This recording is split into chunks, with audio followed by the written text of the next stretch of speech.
Good afternoon, beloved community. I am Melissa Miller, host of The Chosen Heroes, and thank you for joining me this Sunday afternoon. We have a very special guest, Dr. Juliette Engel, joining us.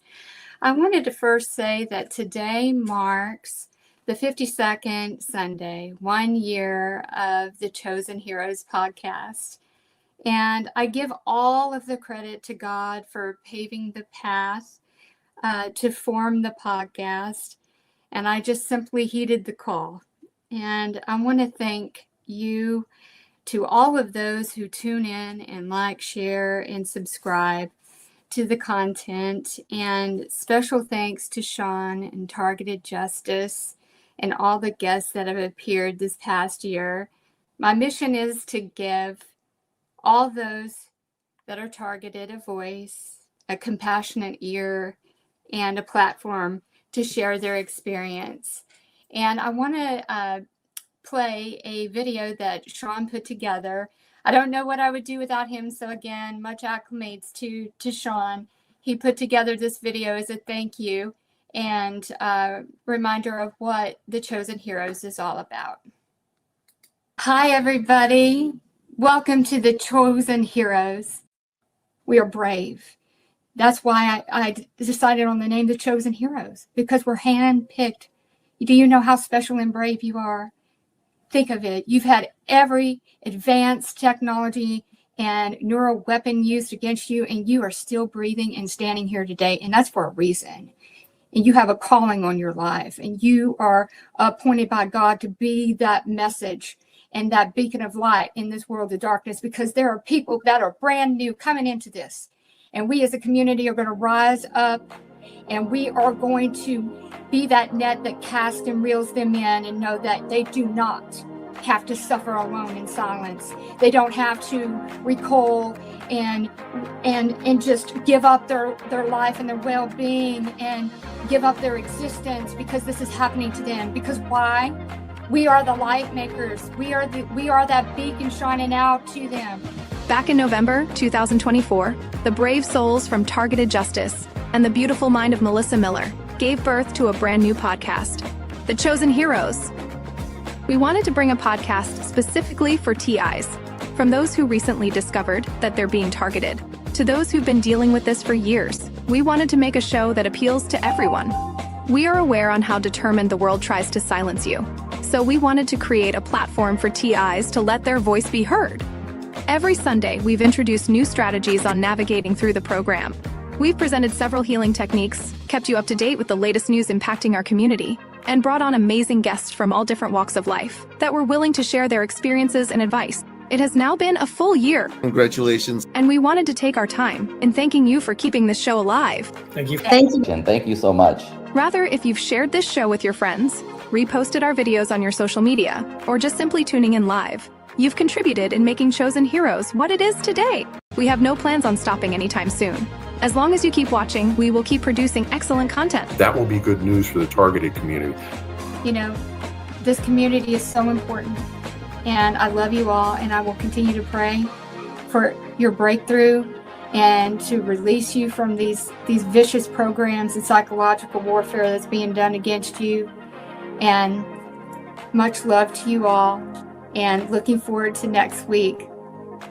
Thank you. Again, thank you to everyone who has been here from the beginning, or if you're just now finding out about the podcast, I appreciate your support. Let's kick it off with Targeted Justice news for this week before we bring up our very special guest.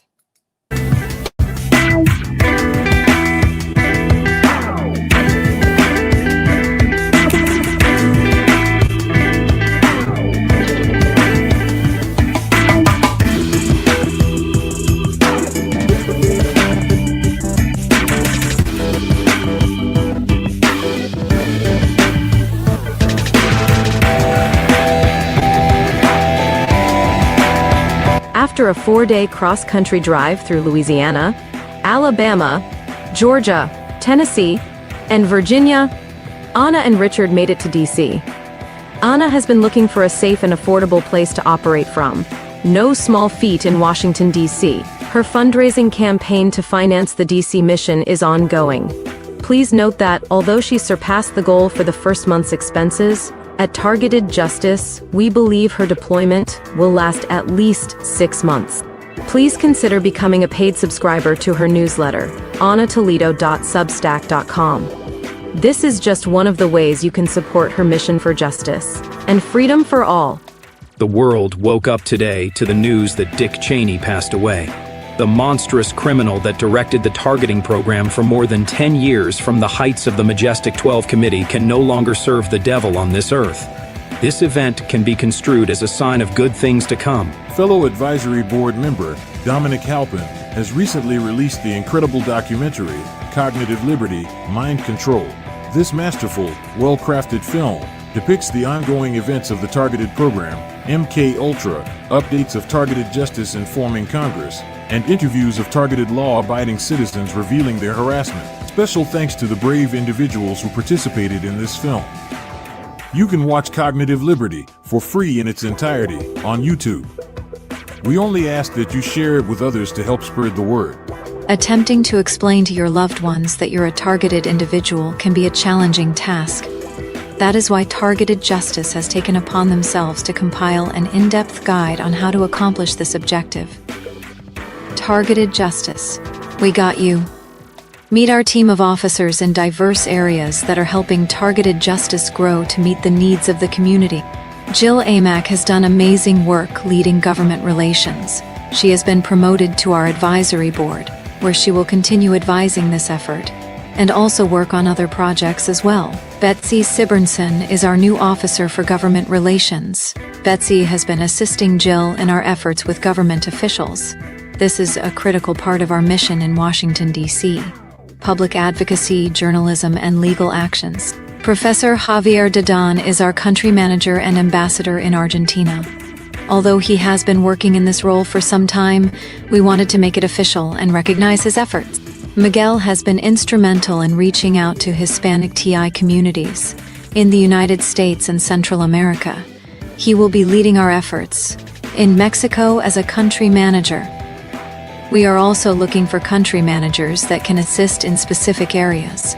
If you would like to volunteer to work for any of our officers, please send an email to tjustice2@proton.me. Remember, volunteers don't necessarily have the time, they just have the heart. Calling all digital warriors. Please repost, share, and like this video on all social platforms. We still need volunteers. What skill sets do you have? Tell us by emailing tjustice2@proton.me, and in the subject line, put volunteer. Enjoy what we do? Want more? You can go to Rumble to catch live shows and replays. Do you know Targeted Justice has its own store? Buy something for yourself or give it to that special someone. You can buy different clothes, merchandise, and etc. by going to the following links. Please consider donating to our site or send a check. We're a non-profit organization, and donations are tax deductible. Every little bit helps. Thank you again for watching this video. God bless. God bless. God bless. God bless. Great job as always, Sean does on the Targeted Justice newsletter video. I want to give a quick shout out to tievents.org. Tranquility does an amazing job of organizing all events for our community. Every day of the week affords you an opportunity or an option to plug in with those who understand you best and know what you're going through. And as stated in the newsletter video, Anna is expanding out to probably 6 months in DC to gain the attention of those in those powerful roles, that to get that ear and to be our voice, to reach and expand out greater awareness of what's happening to us to get these programs shut down. So if you are able to, please visit her givesendgo.com/Toledo site to make a donation. Upcoming guest next week will be Armando Della Toro, who is with Target Source LLC. He's going to be giving us the latest and greatest updates on all of his genius inventions, including the Silent Night and much more. On November 23rd, Derek Robinson will be with us. He is the president of PAX International. And rounding out the month at the end on the 30th, Valdemar Del Oliveira will be joining us. He has a brand new podcast, and he's also on the Targeted Justice volunteer group. So tune in, please. And thank you again for all who subscribe, follow, like, and share the Chosen Heroes content. Juliette Engel is a medical physician, a radiologist, retired now, and a survivor whose extraordinary life story spans espionage, trauma, and global activism. Born into a family of OSS, CIA, NSA operatives, Juliette was sold into CIA's MKUltra Monarch program by her father at age 6. She endured years of mind control, satanic ritual abuse, and a planned future as a CIA prostitute before escaping at 17. With remarkable determination, she rebuilt her life, funding her own education through university and medical school to become a physician in Seattle, all while suppressing memories of her harrowing childhood. In her memoir, Sparky, Surviving Sex Magick, Juliette candidly recounts her experiences as a survivor of childhood mind control and trauma. While on a mission to enhance medical care for children in Russian orphanages, Juliette uncovered a chilling connection between state institutions and international network trafficking young girls in Scandinavia for prostitution. Undeterred, she traced the operation northward into Norway, confronting the vast underbelly of the 20th century slave trade. This pivotal encounter ignited her lifelong commitment, and over the next decade, she traversed the former USSR, often at immense personal risk, to forge the Angel Coalition, a grassroots alliance of villagers, educators, police, media, and government officials. Together, they established an underground railroad that rescued and thousands of trafficking victims. As the Soviet Union crumbled, Juliette bore witness to a nation's rebirth, observing the Russian people's resilient quest for identity amid chaos and upheaval. Under her leadership in Moscow, the Angel Coalition saved over 70,000 children in just 10 years. And today, Juliette heads Our Country, Our Children, an organization tackling similar crises in the U.S. Her journey weaves through medicine, international advocacy, and unyielding personal strength. And she has recently launched a nationwide public awareness campaign along with her podcast, Angels Over America. Hi, Juliette. Thank you so much for joining us here today. It's an honor and privilege to have this discussion with you. And I commend you for all the many years and efforts that you've done to help those, spread awareness about human trafficking, child trafficking, and all the work that you've done. Thank you, Melissa. That was quite a nice introduction, and I'm very glad to be here today. And I think that the MKUltra program and the people that have been through that program in the U.S. Will be extremely interested and need to become aware of targeted justice. Yes, and with you and your experience, being part of the MKUltra program, which spanned from family of an American intelligence operatives. It was your grandfather and his 4 brothers were OSS operatives in Europe during the Second World War, and they were in Nuremberg, Germany, through the Nazi trials, instrumental in the resettlement of hundreds of Nazi scientists from the concentration camps of Germany and Poland into the U.S. under Project Paperclip. And your uncle, Wally, was recruited into the OSS at the age of 14 and, served as a cryptologist in the Enigma project. He became a founder of the National Security Agency. And then it was in 1955 that your parents had sold you into the CIA's newly established Bluebird program, only at the very tender age of 6 years old. And you discuss in your memoir, Sparky, Surviving Sex Magick, the experience linked to the mind control programs. What role do you believe family involvement in intelligence work played in exposing individuals like yourself to the MKUltra related experiments? Well, it was a situation. It was the end of the war. The criminal Nazis were in Nuremberg, ostensibly to be tried and executed for their horrific crimes. I'm talking about the ones that were carried out in the concentration camps. But they brought all of their results with them. They brought their experience, and they began to bargain for their freedom.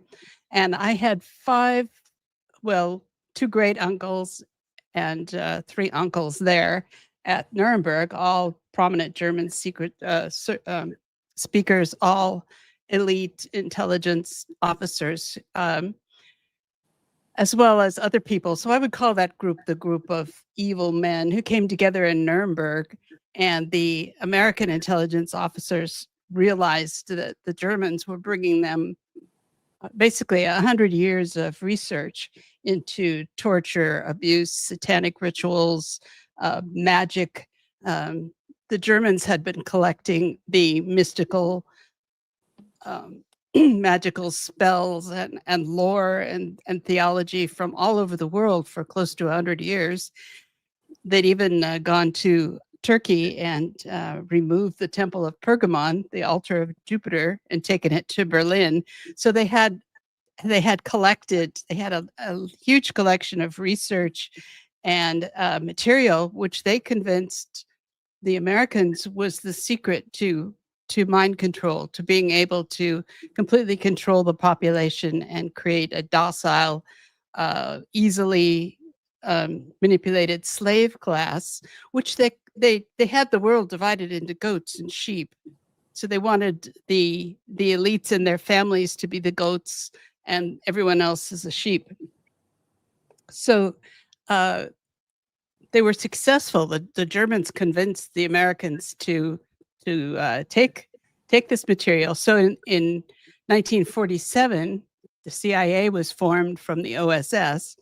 From 1947 to 1949, the Nuremberg trials were conducted.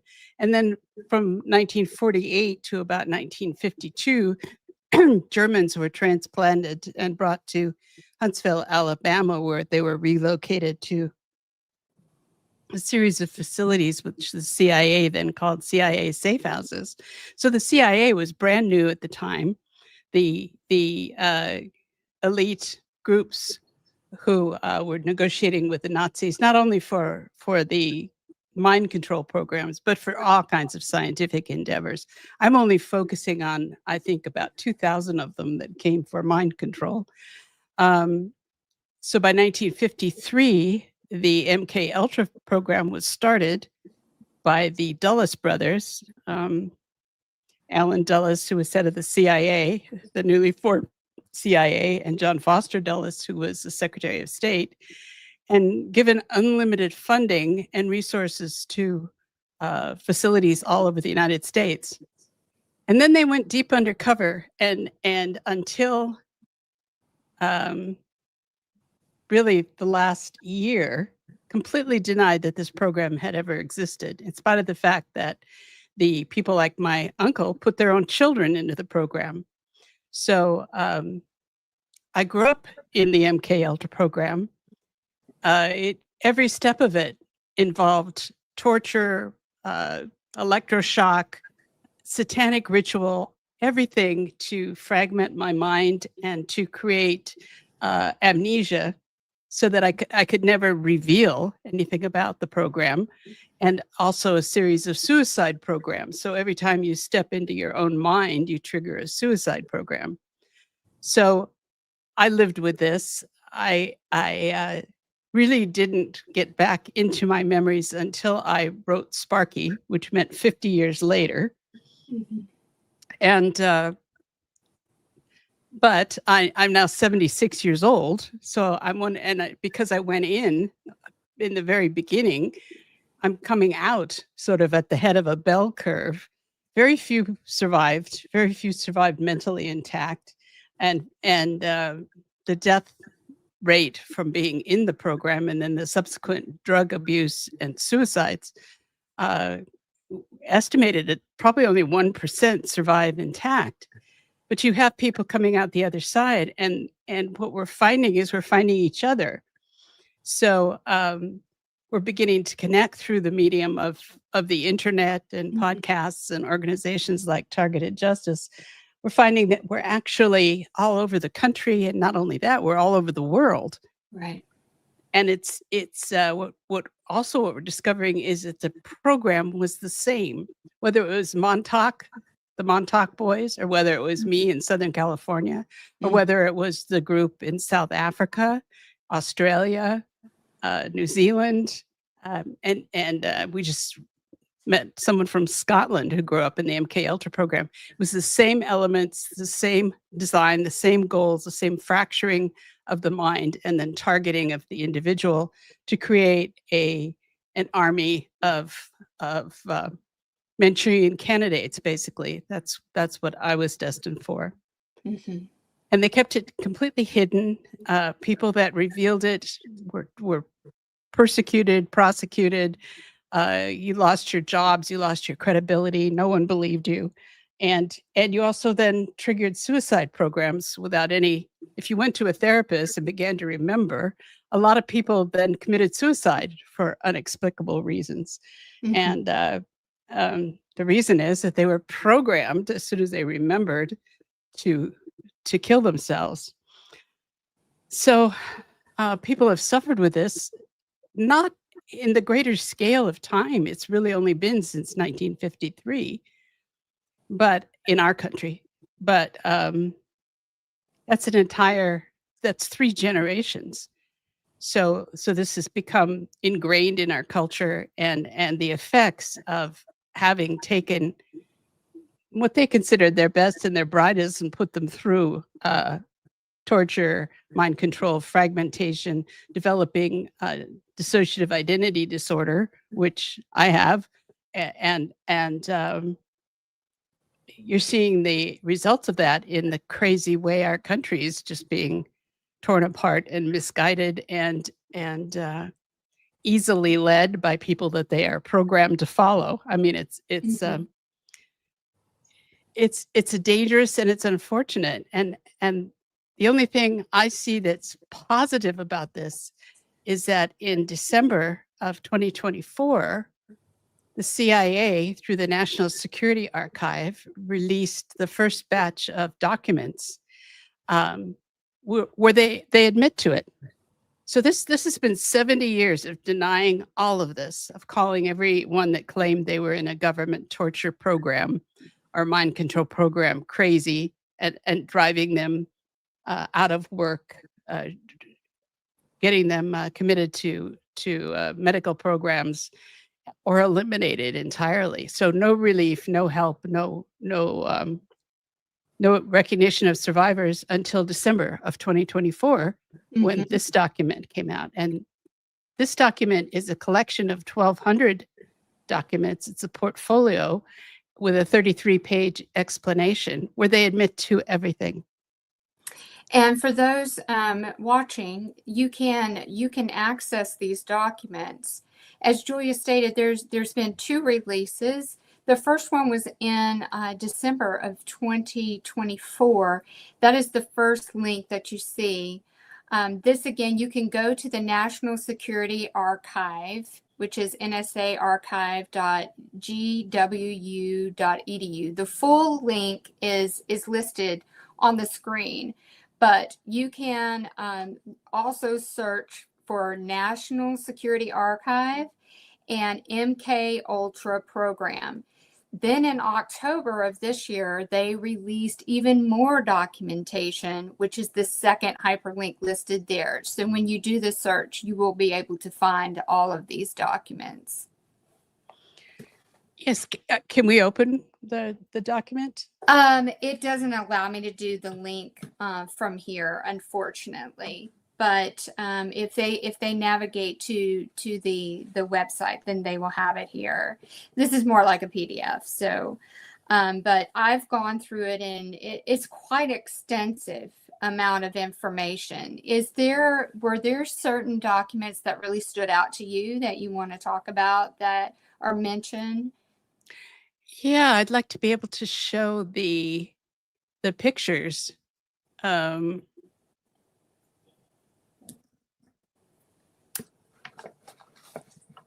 Let me see if I can share my screen. We might be able to do it that way.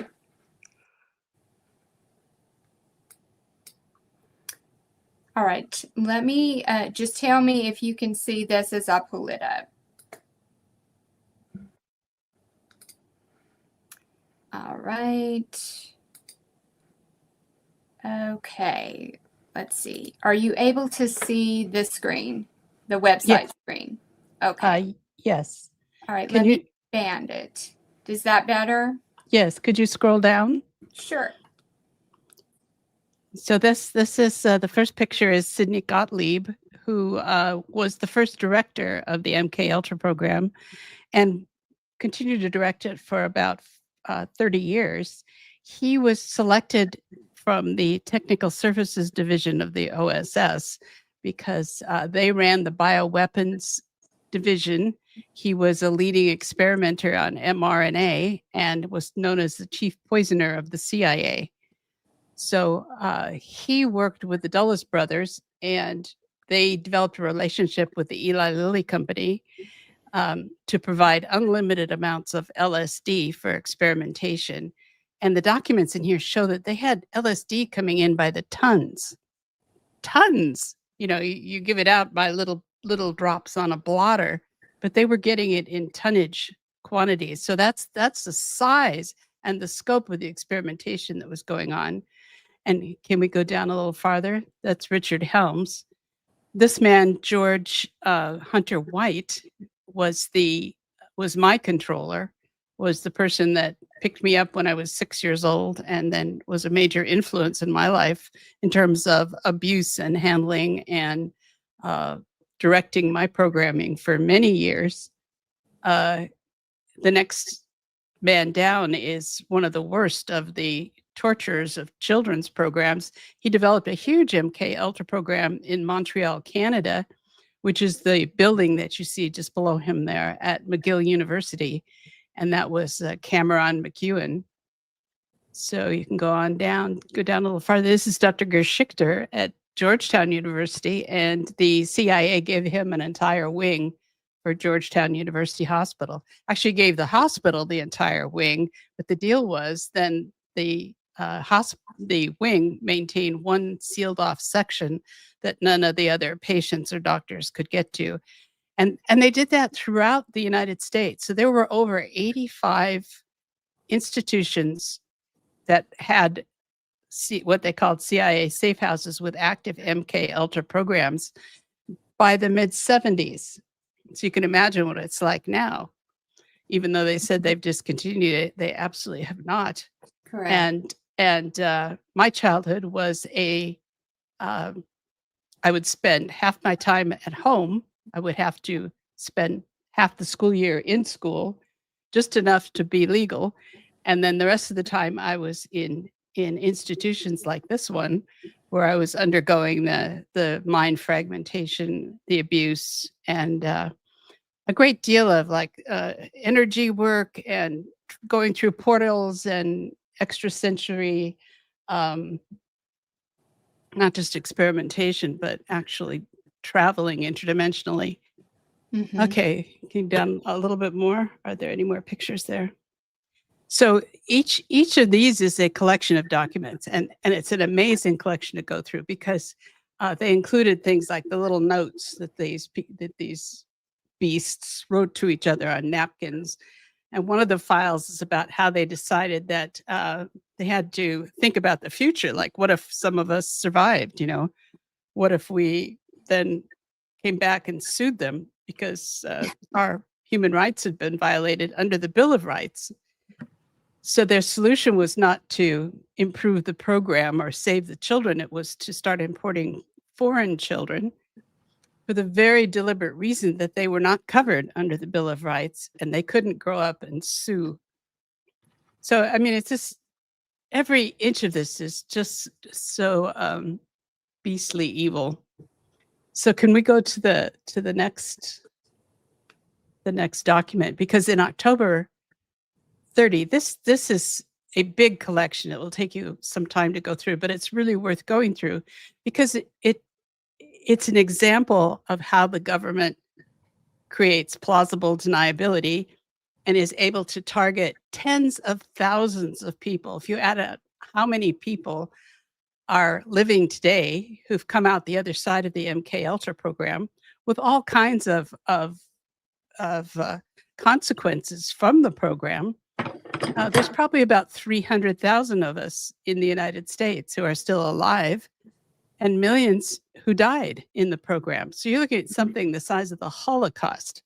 So, and it's the perpetrators of the Holocaust who did this in our country to our children, to our people.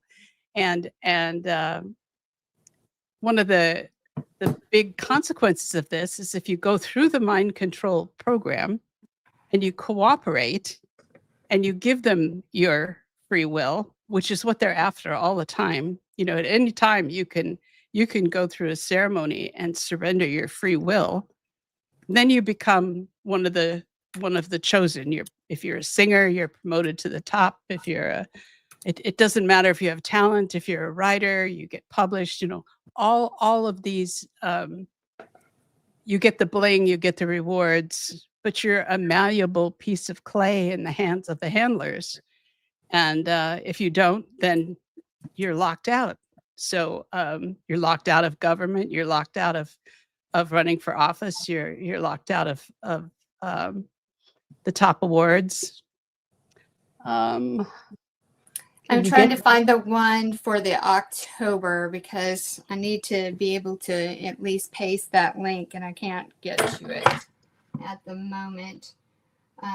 Give me just a second and I'll bring up the October documents. Did that one have some pictures as well? It did. But it's we're fine with that first one. Okay, I think I can get it. So the second, there we are. So the second group that came out largely focuses on the testimony of the Church Commission, which took place in the mid-70s and was the only time in our history, except for some testimony to the National Security Agency in the 1990s that has been sealed and we can't get a hold of. This is the only time that there's been a public examination of the MKUltra program. And it did reveal that the program existed. It did reveal the size of the program. It did reveal who was involved. And then they shut it down immediately. So there was no follow-up from this. The sites kept running. The CIA claimed that they had burned all of the documents and that everything had been destroyed. And then all of a sudden they just have reappeared, right? Yeah, they've just reappeared. Exactly. Kind of like Exactly. all these other documents that they say they don't have anymore. Yeah. So we've gone from the 1950s when this started to here. It takes us up to the mid 80s. And I hope they keep going because things changed names, things got more sophisticated, things, the growth of computers and smartphones and cell phones and electronics and grooming went online. So it's only gotten worse. And on Do the other you hand, the same technology is what's letting us reveal this. do you think that, from the 50s when all of this began to present day, that instead of doing the defragmentation, the splintering of the mind in a facility per se, that they are able to use the frequencies to take care in place of the in-person torture? Yes, and I think that a lot of the electronic targeting that is going on now is right out of this, developed right out of this program, the same series of facilities, and it's all tied into DARPA and Kathy O'Brien has written quite a bit about the connections in the national security world and how it was funded and how it was supported and why. So basically, they were training spies and they were training. They wanted to train an elite level of stars that they could control, and they've largely done that. Right, and what are some of the lesser known aspects of the MKUltra? Such as it's an international reach, and specific techniques do you think deserve more public attention? Yes, absolutely. And it really is only since we've started doing global chat rooms using the podcast technology that we've realized. I mean, this is like just in the last few weeks that we've understood that this has been happening in countries all around the world, using the same techniques developed by the same people, and so so we're pretty sure that it's at least 300,000 Americans. When you add the rest of the world, I can't imagine how big it is.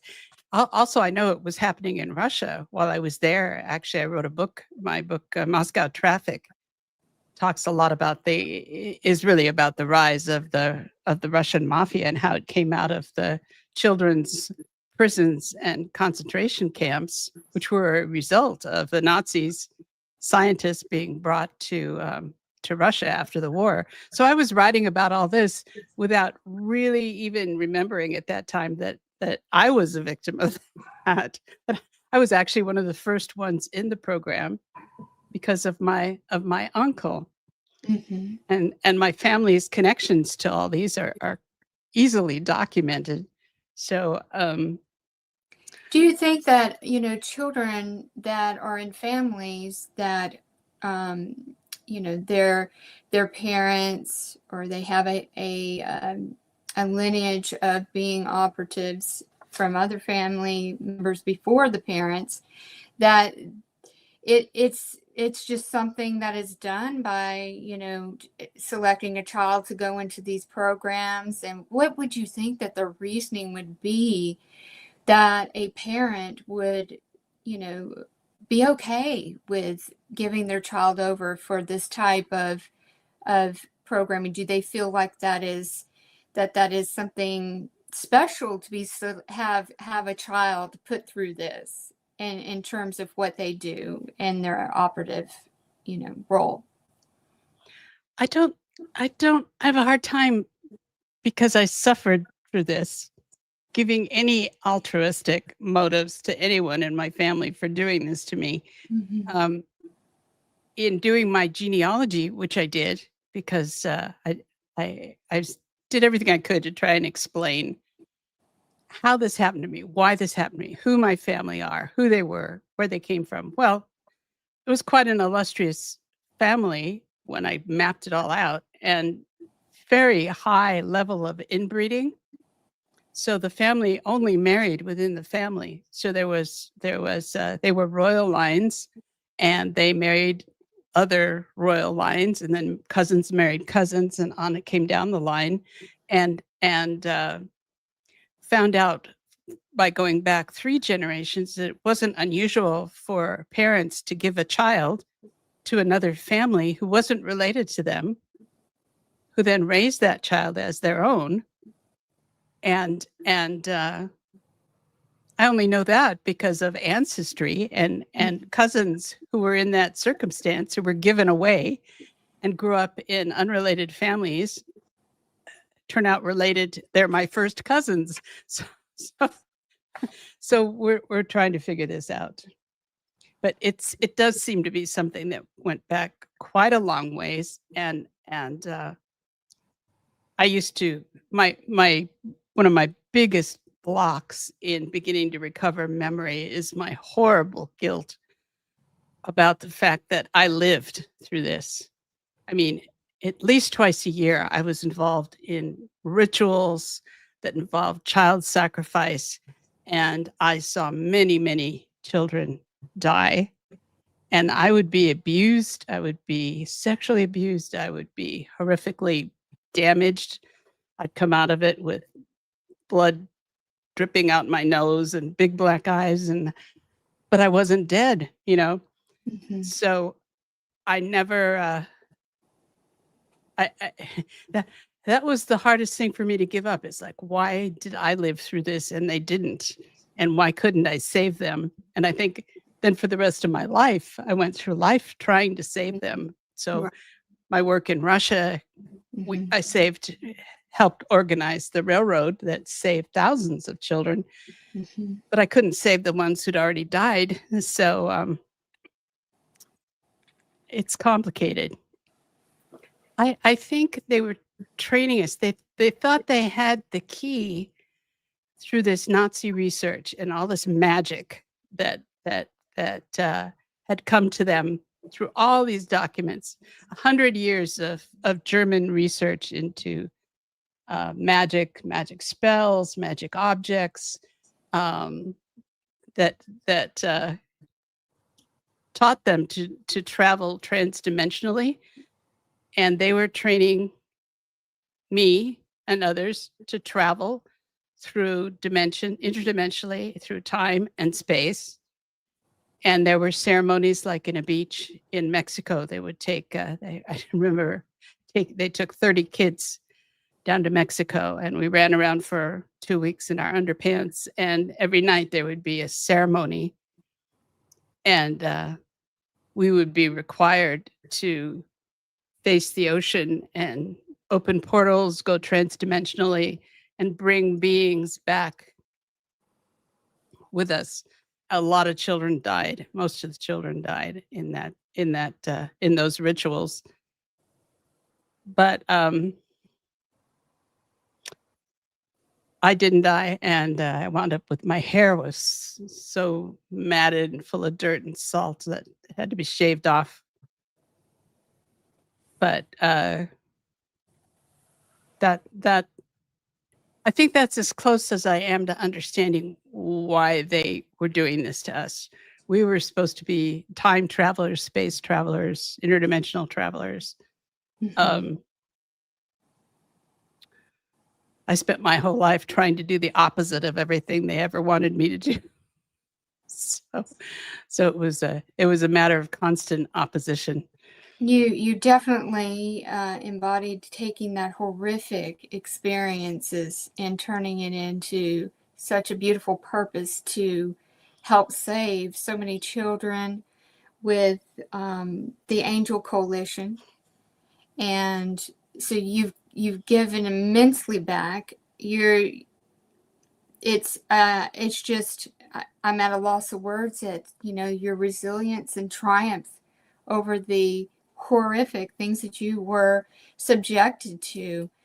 But that also tells me that you had a higher power calling over your life. God, covered you and knew exactly just what would come from all of that experience, that you turned it into so much purpose to help so many that were being trafficked in, and the children as well. Yes, it's true. I always had, it's like this for me. I always had the core connection to God. And Exactly. my grandfather tried to cut it out of me. He cut a inverted cross right on my forehead that was supposed to block that, but it didn't. And Well, I mean, that really just solidifies the fact that I think that a lot of targeted people can resonate with. And that's why it's so important to have that connection with God, a higher power, and to raise your consciousness through the tragedy that we have been subjected to, and the torture and the torment.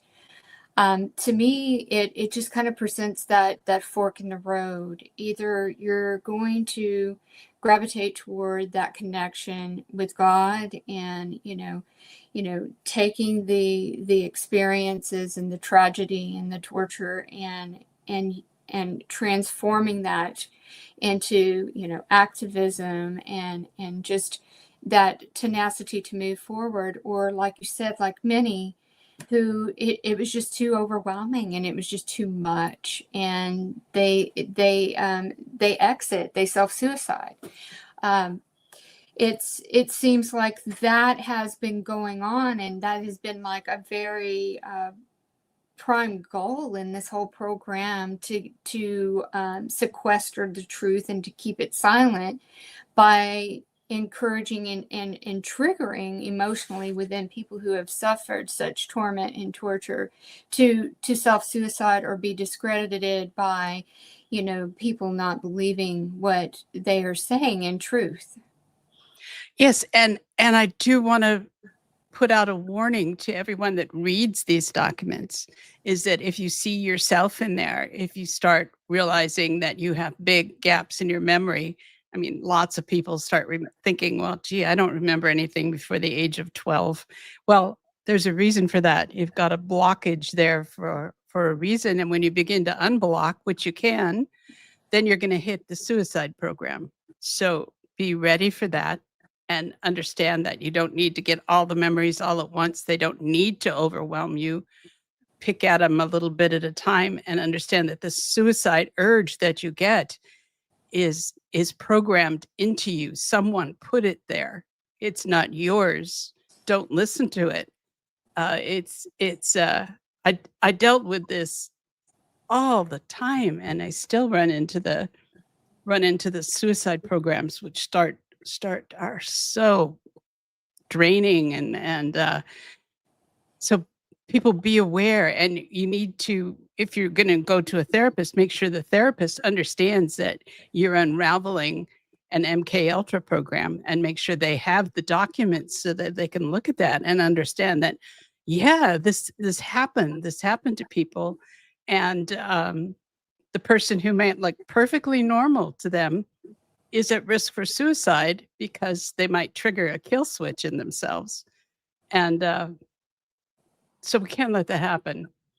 But, just the scale of this, you take all the people who are targeted electronically and through the internet, and all the ways that you describe in Targeted Justice, plus you take the MKUltras who were targeted as children, and then all the offshoots of that program, like the GATE program, the Gifted and Talented Education Program, which was more mind control for slightly older children. But it's a huge targeting effort, and has involved an enormous number of Americans.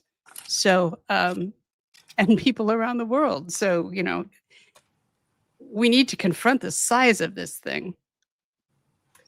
And you had mentioned, do you think that the doctors would be receptive to the phrase of MKUltra? There's been so many that, I know it's all about wording with it, but I think, like you said, presenting them the hard, black and white proof of maybe some documents and such, knowing that you are, someone is trying to regain a moment, fill in the gaps between a period of time. When my targeting began in 2012, after being kind of a whistleblower sort at a very corrupt business in Houston, but that was owned by a multimillionaire with a lot of political. He was even affiliated with medical in this state as well. So kind of all makes kind of sense now. It didn't really then when it was first happening.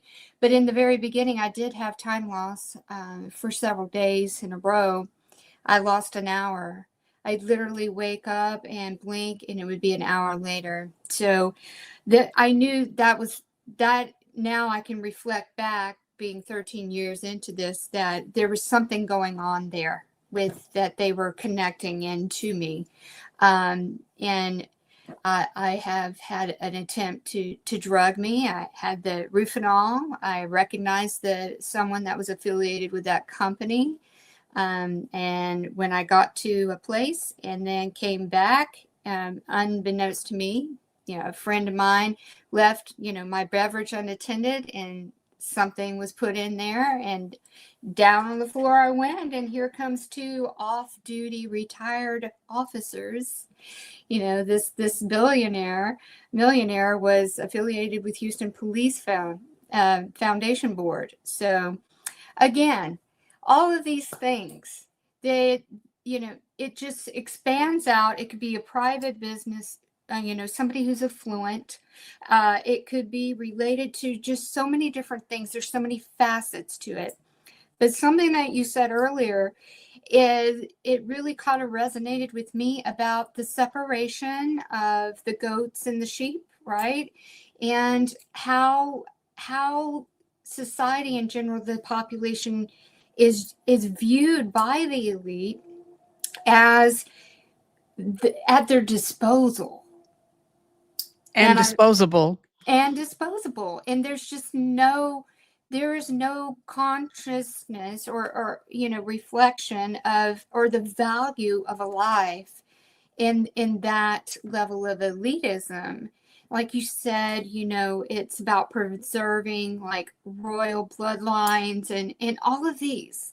And I think that another thing that you said is that thread to disconnect that person from a God's source, which is where, we're divine sovereign beings, and to disconnect us from our divine birthright.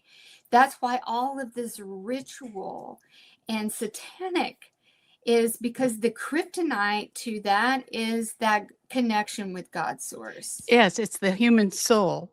Yes. So it's all about the extraction of the soul and then the replacement of the soul by a God particle.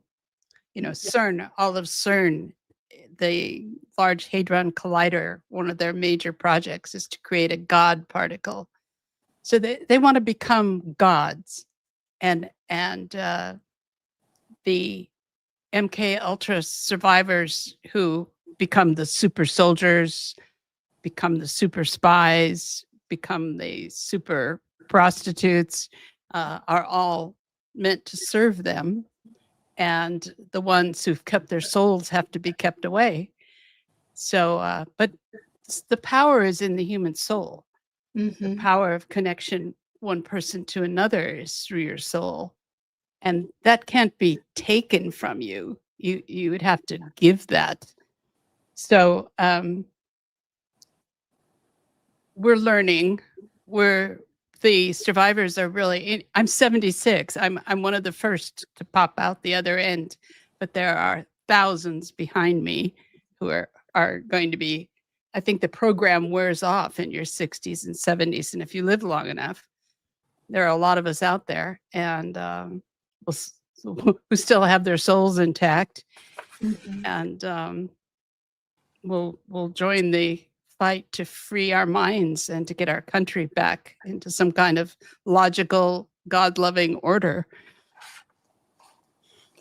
Absolutely. And in your view, how do the mind control methods that were explored in MK Ultra manifest in today's forms of the psychological manipulation or exploitation? It just seems like there's a lot of parallels from what you described and what you went through in the MK Ultra to what all of us are, going through, present day that have been going through this. Like for me, it's 13 years, but there's so much.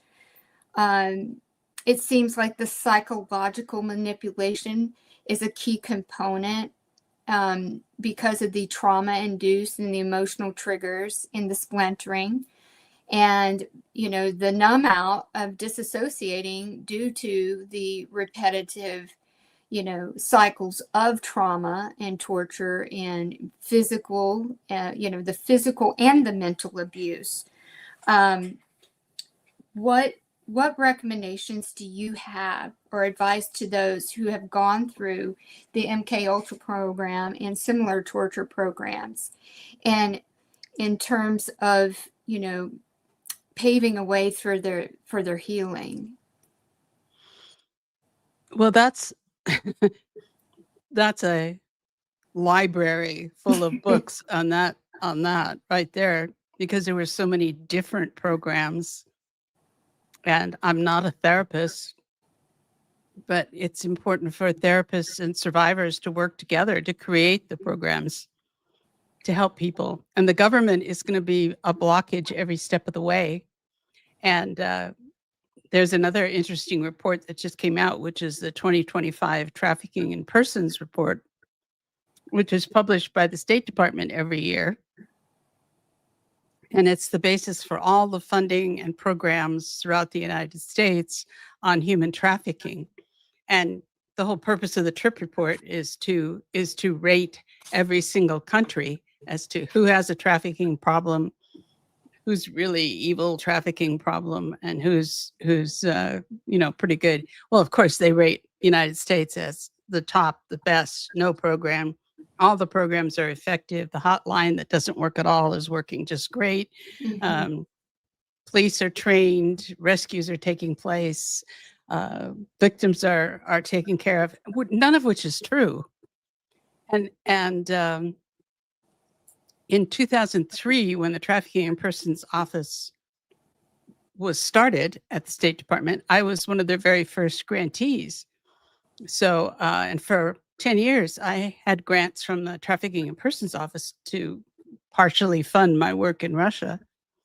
And what we found was that the 3 leading countries that were the receiving countries for the trafficked children from Russia and all over the former Soviet Union were Germany, Israel, and the United States. Those 3 by far.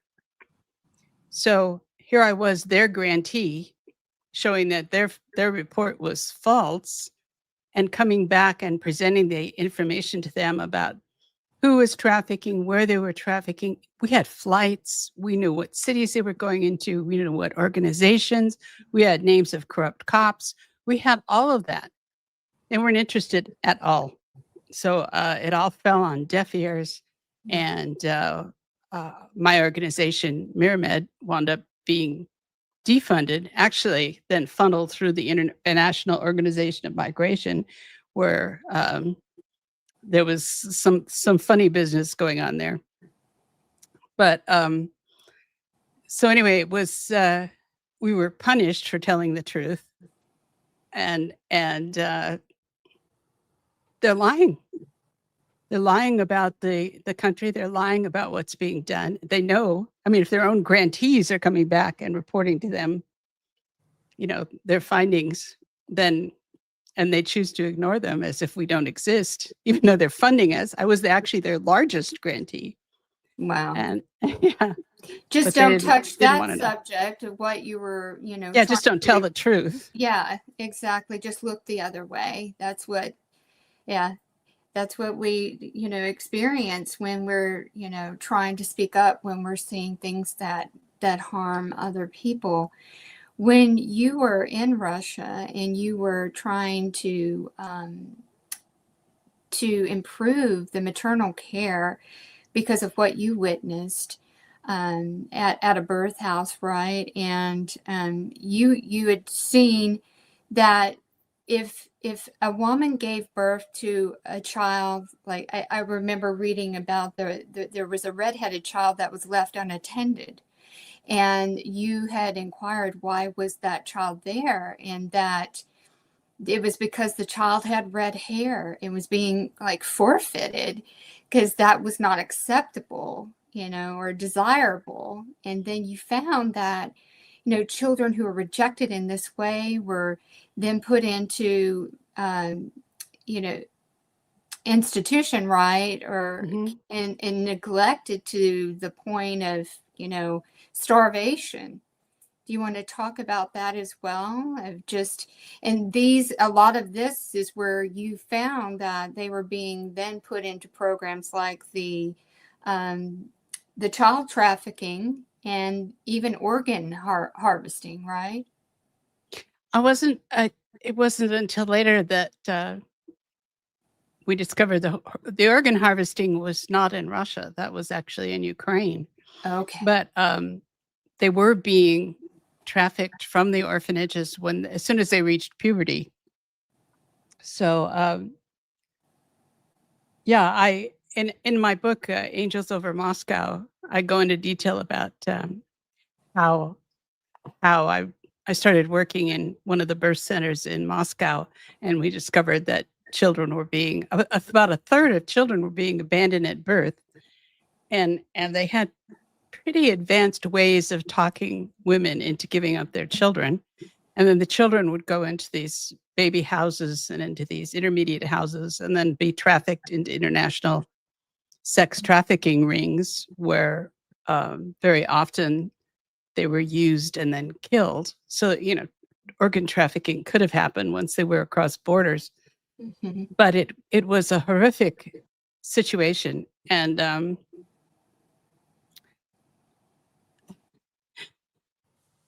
I don't know. I to cover it is huge, to cover those years, but I detail it in my book because step by step uncovering this and following a group of girls that I'd known for years who suddenly vanished out of an orphanage in northern Russia, and I followed them. They'd been taken by bus into Finland, right across the border. And the bus became a rolling brothel, and men would come on the bus and rape the girls. This was a group of teenage girls. And then eventually the bus had made its way into Norway and through Tromsø up to Kirkenes, which is in northern Norway. And I traced it all the way there and found out that by the time it reached Kirkenes, the children had all died. So that event and spending a night in Kirkenes in the total dark and all by myself and just so feeling so completely helpless, and then realizing that if I didn't do something, nobody was going to do anything, and that I wasn't helpless, that I was helpless when I was a little child, but I was not helpless as an adult. Right. And that's a situation we're all in. We look at the scale of the targeting that's going on. It's huge. It's enormous. And if we feel isolated and we start feeling small and helpless, we're defeated. And we're not small and helpless. We're Right. big, noisy adults. So that's from here on. This is where we have to go as members of the organization or individuals. And I'm working with several groups of MKUltra survivors who've basically gone through what those girls in the bus went through and what the kids in the orphanage went through. Same kind of torture, abuse, neglect, maybe for different reasons. But we're not helpless. Exactly. We're more powerful than we realize, I think. And It just seems like, you obviously you chose in that moment that to say, you're not a helpless child. You're a strong adult, and we can use our voice and to spread the awareness and to get it out in this critical time for humanity. As both a physician and a survivor, what advice would you give to mental health professionals working with individuals who may have been affected by the trauma from the trafficking and the experimentation programs? Well, and I was going to say something about the medical profession in general. The documents address the fact that when they formed the MKUltra program in 1953 and then started putting it in university hospitals and regular hospitals around the country, that they were concerned that the medical staff would interfere with what they were doing and would have moral qualms about the kinds of experiments that were going on. And they thought that would be a major stumbling block to moving forward with the MKUltra program. And they discovered that it wasn't. They found the medical profession very easy to convince that this was worth doing if they paid them. So they figured out in the 1950s how easily corruptible doctors were, how money oriented they were, and that you can read it. It's in the documents. They're surprised. Wow. They had a higher opinion of the medical profession. Do you think that in the medical profession and in law enforcement and I guess intelligence too, do you think those roles might attract narcissists? Because only to me, if somebody can emotionally shut off and detach the value of life over money, to me, there's something not wired right. Well, the medical profession, it's you should be willing, and law enforcement too, you should be willing to sacrifice yourself to do the right thing. Right. That's what I thought it was all about. Right. And I think probably 70% of doctors and law enforcement feel that way. But there's a significant percentage that can be bought. And it was much, much higher than they had anticipated. And it made it much easier. They had more trouble with teachers and educators and schools who objected to children showing up like I did with black eyes and bleeding noses and no shoes. And so my parents always handled it by just moving to another school district.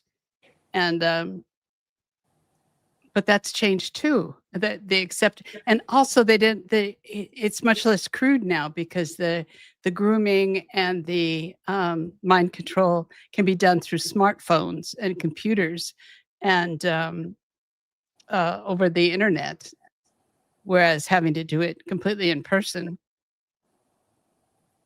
So, and in terms of the therapists, they don't seem to have much of a clue, and why would they? Because all of their training, all the university programs, all their professional programs don't include MKUltra as a real thing. In fact, someone received a Nobel Prize for describing false memory and claiming that it's all completely false, which is completely false. How convenient, right? Yes. And the timing, the documents come out, say it's all true. Well, this person got a Nobel Prize for saying it's all false, So it's coup and counter coup. So the profession is pathetically ignorant, whether it's willful or not. I don't know. But, if the Trafficking in Persons Office and the Nobel Peace Prize or whatever prize, they're all saying, oh no, it's completely false, then how do they get paid for their work on working with people with MKUltra? So it's got a ways to go in terms of being any kind of mainline therapy. And I'm working with a group who's working on designing a series of video films, which will be extremely useful on what MKUltra is, testimonies from survivors and medical professionals, and so it's the beginning. It's all the beginning, and it really only began when that document release in 2024 came out and said, yeah, okay, we admit it, we did it, and it was awful. And they have a section in there where they write about how, well, yeah, not everything worked well. We lost a bunch died, but we had a good time. I mean, I literally said that, and having been one of the little kids at their good times, I just... It's just, for a rational mind to be able to try to understand that thought process of how someone could say it was a good time, except for, a few casualties. You died. Yeah. Yeah. It's kind of messy. Yeah. Do you think that there's like an international connection? Obviously, there has to be for this to be so worldwide spread. But, do you feel like there is, what governments are involved, or maybe being the spearhead of this inner network of targeting and, all connected with the MKUltra and such? You had mentioned that clearly the British, mm-hmm. British, German, Australian, but what divisions, what part, I don't know. We'll have to work more. I mean, this international symposium that we had last week is the first time that all of us realized how this has been operating in we had 6 countries, so we had at least 6 countries, and how many more? 2 more have been added since then. Mm-hmm. People coming forward and describing it happening, but what divisions, who, how, we don't know yet. But you said something in your introduction, which is really true, and this is something that survivors need to acknowledge about themselves, is we are really, really strong. I mean, to have survived the torture, the torment, the public beatings, the beatdowns, the fact that no matter what we did, we weren't going to get to the top spot because we had souls. We were being punished for being good people. Mm-hmm. But we survived it, and here we are. And the dissociative identity, they call it disorder. It's really a survival mechanism. The ability to split your mind, and I've got photographic memory in 100 different boxes inside my head that gives me an enormous amount of capacity and recall and intelligence, and we're all like that. So we've got to acknowledge, appreciate, and accentuate our own power. And I see that in the targeted community. I mean, people are down with the targets and the attacks, but you're still here. And targeted justice does a tremendous job of fighting back. And it's really just the beginning of the battle. So we've got to get the MKUltra survivors sort of crawl out at the end of the battle and are sort of still at the stage that they're amazed they're still alive. And I understand that. Mm-hmm. But they've got to realize what a powerful, intelligent, capable community they are, because they are the goats. If you survive that program, you're what the elites called a goat. Mm-hmm. So, you've got power, you've got power, skills, psychic abilities, you've got strength that now it's a matter of figuring out how to use it, and to use it not in an evil way, but in a way to stop targeting, stop abuse of children, stop this crazy child sacrifice, stop child trafficking, clean up this country, and become the stewards of the world that God meant us to be. That's so beautifully said. What recommendations do you have for someone that believes that they're being trafficked? Being trafficked? Trafficked, yes. Well, it depends on the situation, Mm-hmm. like who they are, how old they are, where they are, what kind of trafficking they're experimenting. There is help, there are ways to get help, but it all depends on what kind of institutional situation you're stuck in. You had mentioned a couple of organizations that you're a part of that is related to the MKUltra. What organizations are those that you're a part with? I've been working with Our Country, Our Children, and we've been collecting information on child grooming and child trafficking. But it's been impossible to raise funds to do anything beyond collecting a library of material. And I would recommend going to that website and reading that material, because there's a large focus there on what is happening in the world of human trafficking. How is it happening? How it is probably happening in your own community.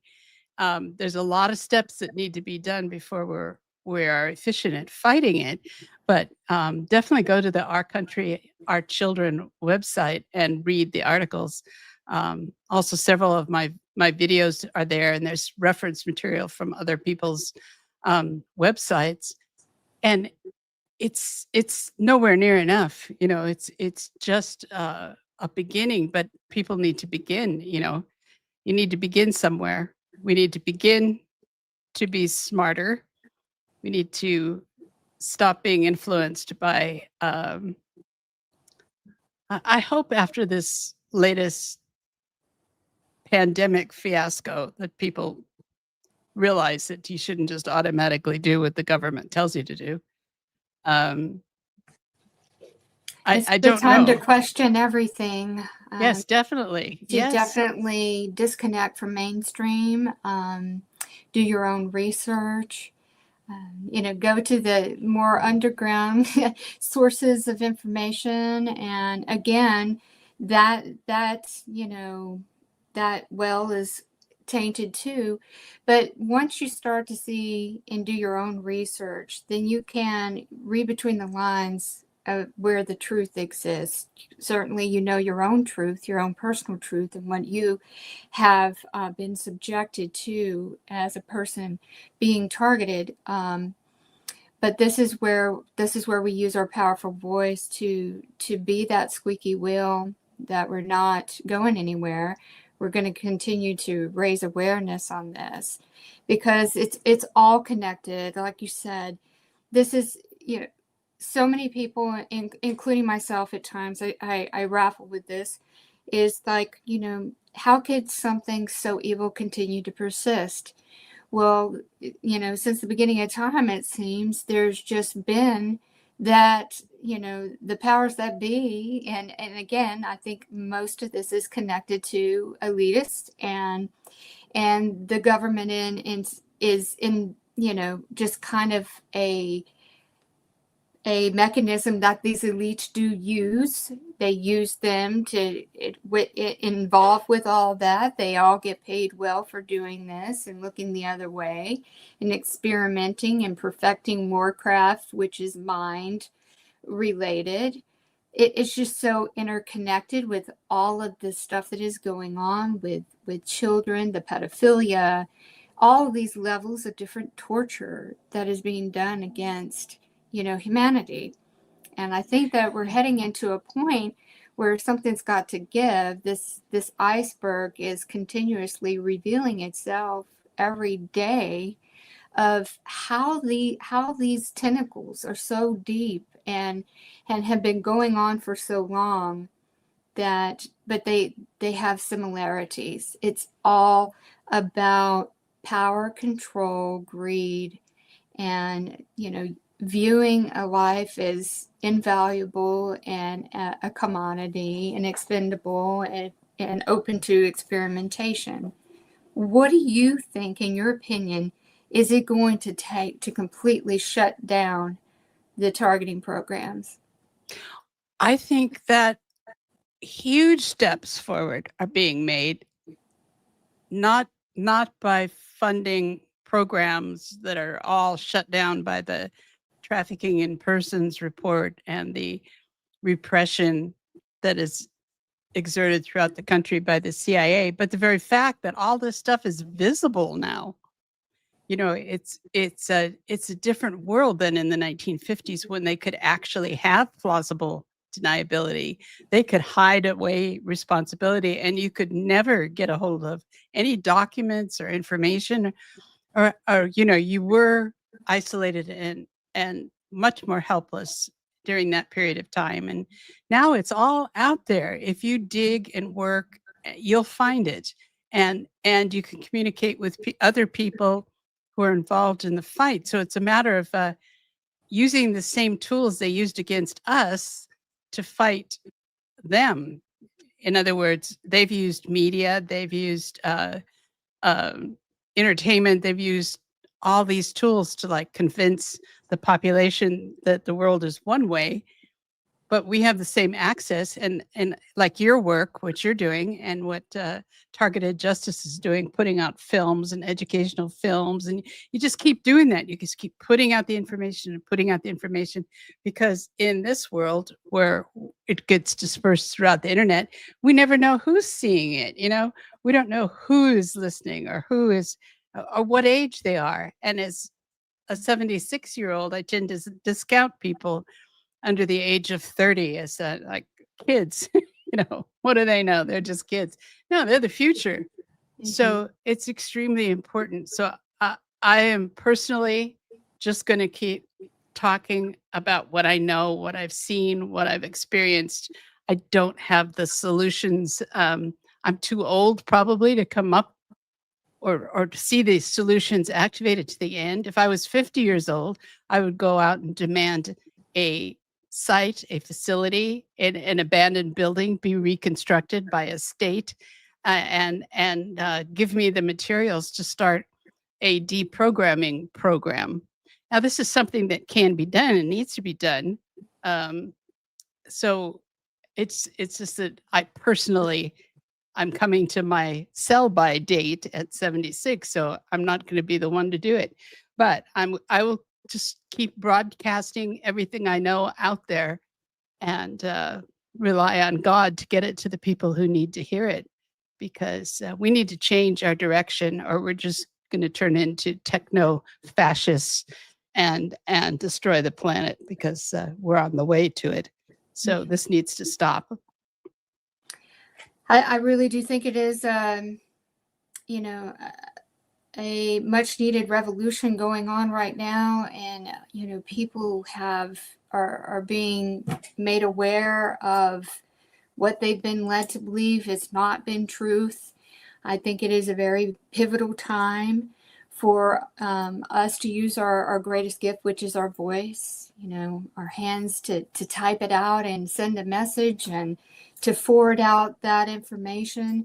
You never know who, it could be a lifeline to someone. You just never know who it's going to reach. I just give it to God to do the distribution, and I just, I get it out there and trust that someone in need, or, not understanding, and then it makes sense when they read the article. Because I really do think there are so many people in this world, outside of the 300,000 in the US, that are going through this and unaware, because we know the different categories, those that know that something's being done to them versus those that have not yet experienced with the digital ID that they're really trying to push on us too. And it just seems like, unless something gives and we continue to get this information out, we're just headed into this mass enslavement and surveillance state of affairs. But that is why it's so important to be the ones that get this information out, so that people are aware. I mean, there's so many people that are asleep. And why in this day and age, of course, I'm targeted. So I've had the rude awakening. I've had my world imploded by this experience, but then I picked up the pieces, which I encourage every single targeted individual to do, that you can pick up the pieces and you can build a different existence, and to disconnect from the previous, but still honor it. It was a part of you and your journey, but this is where you are now, and you have this power amongst you that you can get this information out because you've survived it and you live it day to day. And this is how we can activate that warrior within that dispels this information out to others that are unaware. I think it's a very, very important role that we carry because we have that power with us. And this power that we have makes those that know about what's happening to us extremely nervous, right? Yes. And I admit, until I was 60 years old, I didn't know what had happened to me. I was acting as an active agent against it in my work with human trafficking and other things that I've done in the world. But it took a great deal of meticulous work and a lot of help from people like Kathy O'Brien, who wrote the first book on deprogramming, and her story is really well worth following. But so there are a lot of people that have got this lump in their chest and a big empty vacant places in their lives. They don't know what happened to them. They probably don't know who their family is, even because I think a lot of people were raised in families that weren't their families. That there's going to be a huge amount of awakening. I think I'm just the beginning of the bell curve because I'm old. But the people from in their 60s, 50s, 40s, 30s, there were more and more people involved, and there'll be more and more people waking up. And so the more material we can have waiting for them, like even the value of alerting them all to the suicide program, that's going to save a lot of people. So that's got to be put out there over and over and over again. Because if you let the memories, I did this, you just let the memory just flood over you. I was very fortunate in that I was a medical professional. I had psychiatrists that I knew and trusted, and I went to them. And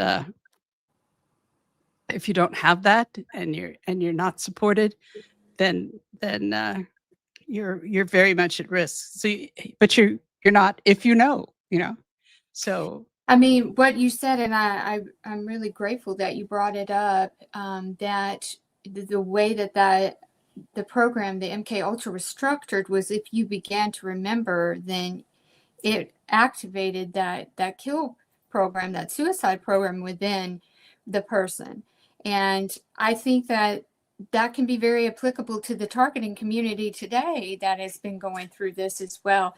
So just by knowing that our recollection of what has happened to us. Now we're living through this torture day to day, and we're remembering it very, very vividly too.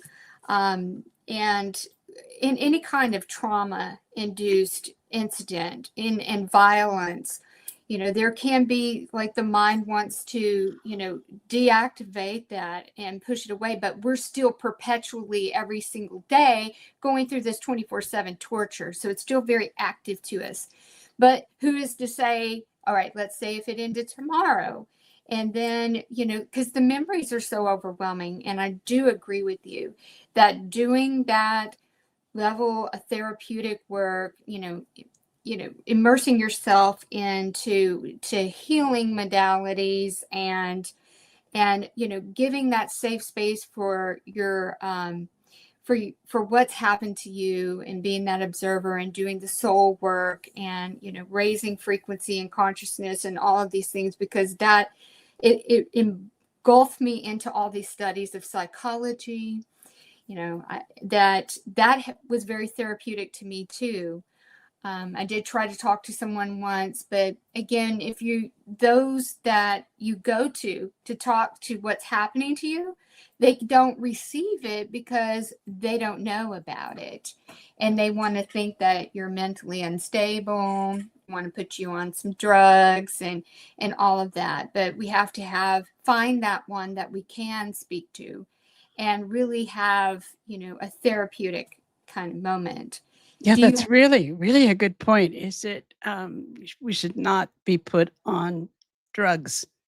That the worst thing for an MKUltra survivor or a torture survivor is to be put on psychotropic drugs or anything that alters your consciousness, because it can trigger the suicide program. It can trigger uncontrolled release of memories. So there's that's a really important point. And on the disclaimer for some of those psychotropic drugs, prior to being targeted, I worked over 8 years for a psychiatric hospital, but I was more of staff, doing in different role. I wasn't in that type of role, but it really, I thank God for opening, that pathway, which was leading up to me being targeted. So I kind of look at everything that I've gone through in life as a teacher. And once we start, viewing what we've gone through, these hardships and these battles and these struggles that we've had in life, and that all led up to our targeting, it was actually making us strong during those moments. And that's where I think it can open that door to being very healing. But with that community being so resistant to what we have to say too, and knowing that just by, being a part of that psychiatric, kind of role that I had, not the role itself, but working at a psychiatric hospital.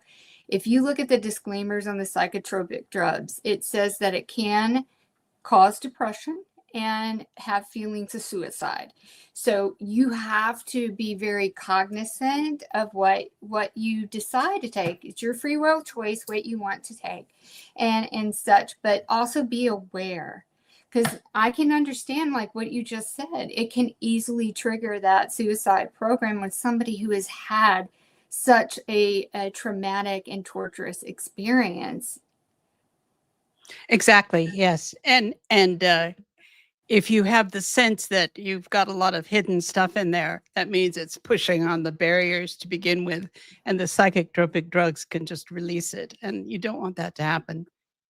And there's no reason for you to. It's not a psychotropic. You're not depressed. You are repressed.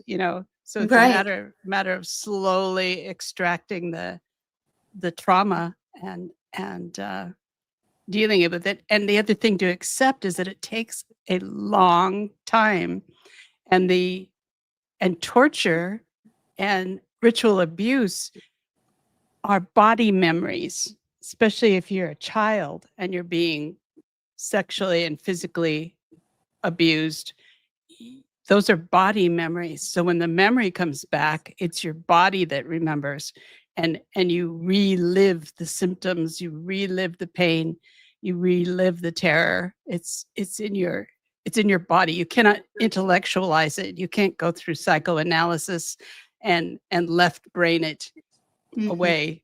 It's and it can be done, and you can control the intensity, you can control the speed, you can control the flow. And Kathy O'Brien recommends taking a notepad and just physically writing everything out in longhand, which engages a different part of your brain, but it lets it transfer through your body and onto paper. rather Right. than through your body and just attacking you. So Yes, it lets it out. because when we have these memories and stuff, coming through, it's like just recycling through the mind. It's like on repeat.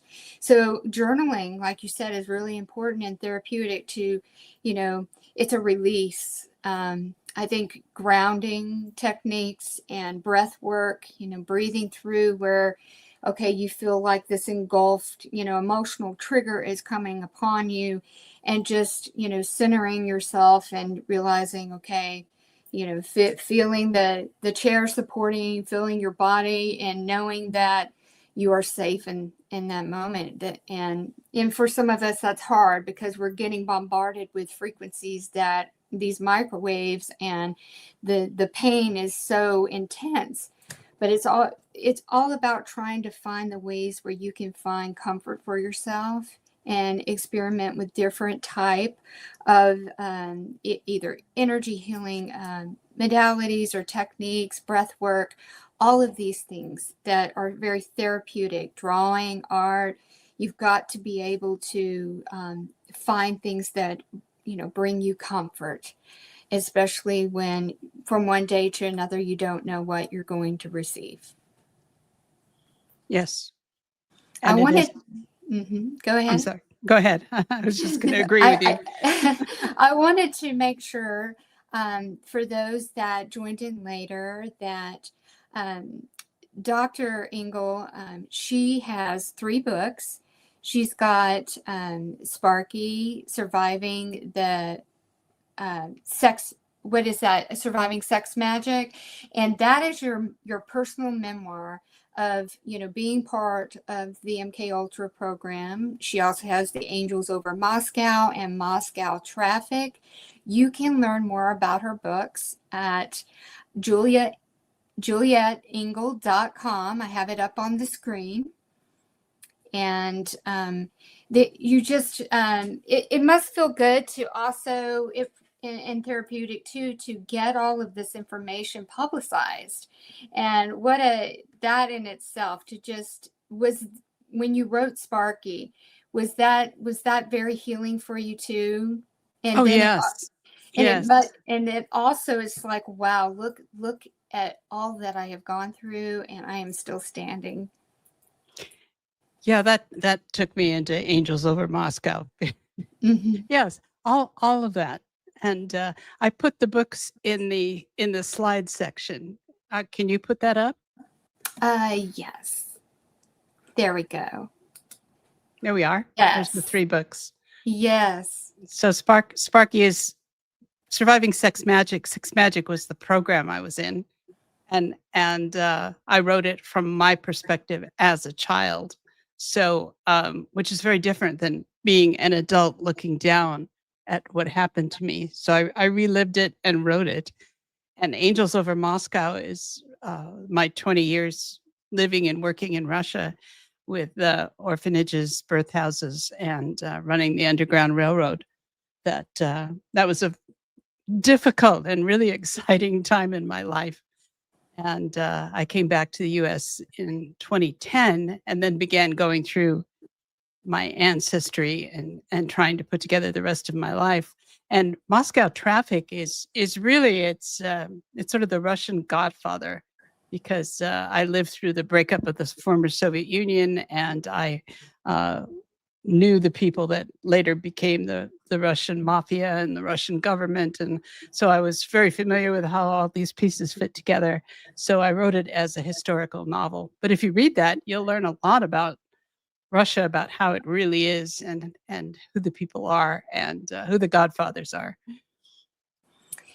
I encourage the audience you can learn more about each of the books too on Juliette's website, JulietteEngel.com. And I also wanted to bring back up on the screen as well, for those that may have joined in later,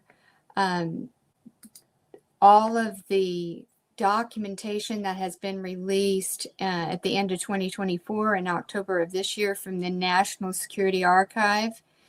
there is 2 sets of documents there that are all about the MKUltra. And as Juliette had stated earlier, it even has the handwritten notes between these doctors and such. So there's a lot of content there, and I really appreciate you, Juliette, bringing it to our attention for those that are not aware. That's they admit to all of it. This is a confession. They admit to doing all of these things, and this is the very first time they've ever committed and admitted. And it's quite detailed, the amount of information, and hopefully they'll bring forward more information from it as well. It's surprising to see that much out there. Yeah, it really is. It really is. Yes. Oh, it has just been really amazing talking to you. I mean, I'm just such an awe, and what the resilience and the bravery, and to be forging forward and still committed into helping, so many that are targeted, and the children that are trafficked as well. Before we close out, do you want to talk to us just a little bit more about our country, our children? And you've got quite a bit of information out there, and you're partnered with others for this organization. And let's also talk about your podcast as well. Well, my podcast hasn't started yet. It's going to be starting in about a month. Okay. And I'm going to do a series of interviews. I want to do voices from the 20th century because like me, I'm pretty old, and all my friends and people that I've worked with and known for many years, and who are the leaders in their fields and just exciting, interesting persons, are about to leave. So I want to record them and create a library of the voices who had such an influence, but maybe buried, especially as we move towards techno-fascism and extreme internet censorship. I want to create an air-gapped library of interviews of these people that can be used in the future. So, because I truly believe we just have to keep putting the information out there and talking to the future without any feedback or knowing that who we're even talking to. They may not even be born yet, but it's very important. And there are a lot of things I'd like to do with our country, our children, that there isn't funding for, but I encourage you to go there and read the articles, because we have excellent articles and research up there on the website, and it will take many nights of reading through all that information, but it's relevant to everyone in this country right now as to how human trafficking is being done, who's doing it, where it's being done, the grooming, how the UN plays into this, how the International Organization of Migration plays a key role in trafficking people into the United States. And then the 300,000 children that were documented coming over the border, funded by the State Department this last year. So all of that's on there. So please take a look. Excellent. I'm looking forward to your podcast and all of the efforts that you're doing to record, those voices, so that, and that's just like with the podcast itself here, and any of the information that we put out there, it is recordable history. And for our future, it's a critical time for humanity. My heart really just goes out to, children growing up in this time, but we have to remain, hopeful that by our exposure to what is being done, that things will change and it will be different for them. Because if we don't take a stand for them now, then it just seems like, things are just going to get worse. So that we have to be brave. We have to speak out about these things, even when it's uncomfortable. I try to look at it from the perspective of the whole, and humanity, and Mother Earth, and all our beautiful creatures too. They're getting tortured and subjected to these waves and frequencies as well, and the manipulation that is going on with them. And it's just it is such a it's every facet of life is being subjected to these manipulations and Yes. interference. So we have to be brave and take a stand. Would you like to say any final words for our audience today? This has been such a wonderful conversation. You've given such great content, and you just have such a wealth of knowledge and just over these programs, and the way that you have articulated your message here today is much appreciated and valued by this community. Well, thank you, Melissa, and thank you for the podcast. And Targeted Justice is a great organization, and I look forward to continuing the conversation and speaking and working with you all. Yes, you're welcome back anytime. You just have so much information and wisdom to share, so I would love to have you back again soon.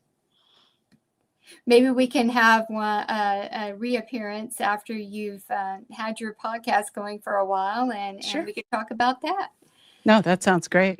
Awesome. And again, thank you. And thank you, each and every one, for tuning in today. It's been 1 year. How time flies, 52 episodes. I can't think of a more wonderful guest to have on that 1 year anniversary. I really appreciate you, Juliette, and everything that you've done. And I was so excited that you joined the advisory board for Targeted Justice. So there's much, much more to come. And thank you again, each and every one of you. And God bless, and I'll see you next Sunday.